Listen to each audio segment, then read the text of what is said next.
ज़मीन पे फंसे जितने भी नागरिक हैं, भारत के जितने भी छात्र हैं, दुनिया के दूसरे मुल्कों के भी जितने छात्र हैं, उनकी सलामती के लिए भी हम हैं कि उसको सबसे पहले सिविलियंस को बचाने की कोशिश हो और साथ ही साथ युद्ध रुके ताकि जो बेगुनाह आर्मी मैन हैं वो भी ना मरे। सर, दो देशों के बीच में जो चीज़ों का खामियाजा भारत को भी भुगतना पड़ रहा है। भारत के कई सारे बच्चे हैं जो वहाँ पर पढ़ रहे हैं, वो फंसे हुए हैं इस युद्ध में। एक बच्चा मारा भी गया है, इस पर क्या कहेंगे? देखिए, पहली बात तो दो देशों का युद्ध नहीं है, ये एक पृथ्वी पर युद्ध है। हम सब तो आपस में जुड़े हैं, हमारी बाउंड्रीज़ हैं, लेकिन बम अगर मान लीजिए दिल्ली पे गिरेगा तो लाहौर बच ही नहीं सकता है, ये पॉसिबल नहीं है। तो यूक्रेन और रूस तो सटा हुआ है, तो मसला ये नहीं है 20,000 बच्चों का, मसला पूरी दुनिया का है, पूरी मानवता का है। लेकिन हमारे देश में ये बहुत बड़ी गड़बड़ी हुई कि जब युद्ध की आशंकाएं होती हैं तो हर देश अपने नागरिकों की सुरक्षा की जिम्मेदारी लेता है। जैसे कुवैत में जब हुआ था तो 2 लाख लोग निकाले गए थे, लेकिन हमारे 20,000 स्टूडेंट फंसे रह गए और हम लोग सही प्रॉपर काम नहीं कर पाए। चाहे हमारे पास एयरलाइंस ना होना हो, चाहे फैसले ना लेने में देरी हो, चुनाव में फंसा रहना हो, तो ये बहुत बड़ा, ये सही समय है कि नहीं मैं नहीं समझ पा रहा हूँ। लेकिन इसकी जवाबदेह भारत सरकार है, मोदी सरकार है, उसने बहुत लापरवाही करी है। एक लड़का मरा है लेकिन वो पूरा मतलब कैसे तबाह हैं, 3-3 4-4 दिन हो गए, 5 दिन हो गए, अब तक हम बच्चों को नहीं निकाल पाए 20,000। ये अक्षमता पूरे देश में। और दूसरा, हमारे देश का मीडिया बहुत ही इर्रेस्पॉन्सिबल, बहुत ही झूठी रिपोर्टिंग करता है। मतलब ये कौन सी भाषा है, तुम ना जानते हो। पुतिन घर में घुसकर मारता है, पहले मोदी घर में घुसकर मारता था, ये ज़बान है। कभी यूक्रेन के लिए होता है, कभी अमेरिका के लिए। आपको संयम रखने वाली भाषा, जिनके बच्चे वहाँ फंसे हैं वो कितना डर रहे होंगे। आपके लिए जो इवेंट है, जो आपके लिए लोग बॉम्ब की आवाज़ें हों, वीडियो गेम्स के सीन हो, तबाही हो, ये आपके लिए बिक्री हो सकती है, पर उन पेरेंट्स का, उन माँ बाप का, उनके रिश्तेदारों का क्या हाल हो रहा होगा जो फंसे हैं। सर, आप रूस के ख़िलाफ़ खड़े हुए हैं, आप भी कम्युनिस्ट विचारधारा से ही रहे हैं, तो आप उसका विरोध कर रहे हैं, इस पर क्या? पहली बात तो रूस कम्युनिस्ट नहीं है। दूसरी बात है कि हमारी अपनी विचारधारा तो अलग मसला रहा है। रूस कम्युनिस्ट नहीं है, दुनिया में कोई भी देश कम्युनिस्ट नहीं हुआ है।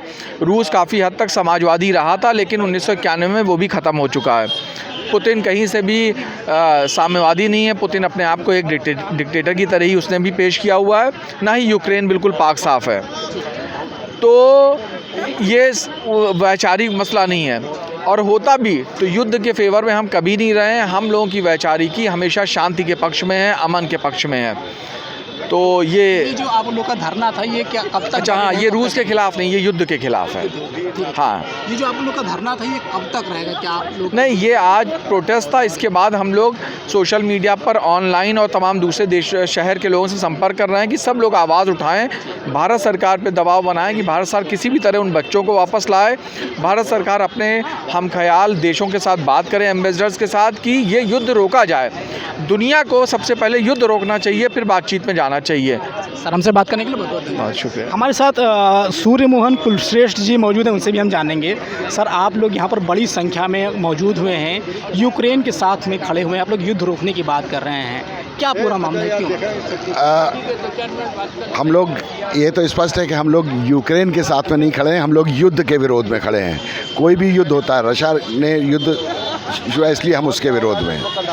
और कोई भी युद्ध हो, युद्ध में इंसान मरते हैं और युद्ध किसी भी समस्या का समाधान नहीं है। इसलिए हम लोग किसी भी तरह के किसी भी युद्ध के विरोध में हैं। जो भी समस्याएं हैं उनका हल जो है वो पॉलिटिकली बातचीत से होना चाहिए, इसलिए हम लोग यहाँ इकट्ठा हुए हैं। हालांकि हम लोग नाटो के भी विरोध में हैं, अमेरिकी साम्राज्यवाद के भी विरोध में, जिसने इस युद्ध की स्थितियाँ पैदा की हैं। हम रशिया के भी विरोध में हैं, लेकिन नाटो और साम्राज्यवादी ताकतों के भी विरोध में, क्योंकि अगर ये हमारे देश के कई सारे बच्चे हैं जो वहाँ पर फंसे हैं, एक बच्चे की भी मौत भी हो गई है। आप लोग यहाँ पर, आप सरकार से क्या डिमांड कर रहे हैं, ये बताएं। सरकार से एक तो पहली डिमांड ये कर रहे हैं कि युद्ध के विरोध में स्टैंड ले, और दूसरी चीज़ ये है कि जो वहाँ हमारे जो नागरिक फंसे हुए हैं उनको जितनी जल्दी हो सके, ऑलरेडी बहुत देर हो चुकी है, बहुत बुरी हालत है उन बच्चों की, उनको वापस निकाल कर यहाँ लाया जाए। और एक और बात मैं कहना चाहूँगा कि हमारे हिंदुस्तान में भी और पूरे विश्व में ये जो मानसिकता पैदा की जा रही है हिंसा की, ये बंद होनी चाहिए, क्योंकि यही आखिर में युद्ध तक पहुंचती है। हमारे यहाँ लोग कितना जोश से और खुश होकर कहते हैं कि अंदर तक घुस के मारेंगे, बम गिरा दो, मार डालो।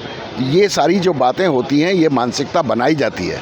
ये मानसिकता बनना पूरे विश्व में, हिंदुस्तान में भी बंद होना चाहिए कि मतलब अगर अंदर से हम ये समझने लग जाएं कि हिंसा और युद्ध ही हर चीज़ों का समाधान है, तो ये मानसिकता हिंदुस्तान में पैदा हो रही है, जो बहुत ख़तरनाक है। इसका भी हम लोग विरोध करते हैं। से बात करने के लिए बहुत बहुत धन्यवाद। शुक्रिया। तो ये शहर के कुछ अमन पसंद बुद्धिजीवी थे, जो लोग थे, वो लोग आज यहाँ पर लखनऊ में इकट्ठा हुए हैं।